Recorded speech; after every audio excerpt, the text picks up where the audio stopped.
దేశవ్యాప్తంగా అఖిలపక్ష కార్మిక సంఘాలు ఇచ్చిన పిలుపు ప్రకారం ఈరోజు బ్లాక్ డే జయప్రదం జరిపినందుకు యావత్ కార్మిక వర్గానికి ధన్యవాదాలు తెలియజేస్తూ ఉన్నాం.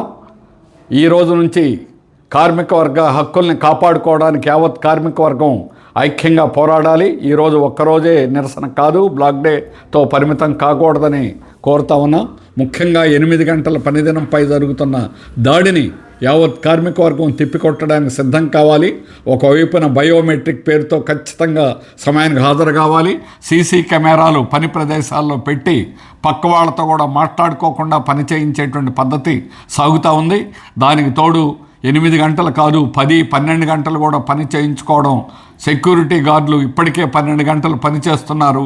ఇటువంటి పద్ధతికి స్వస్తి చెప్పడానికి యావత్ కార్మిక వర్గం విస్తృతంగా ప్రచారం చేయాలని, యాజమాన్యం కార్పొరేట్లు కలిసి పాలకవర్గం వారికి అండగా ఉండడం ఈరోజు ప్రధానమైన సమస్య.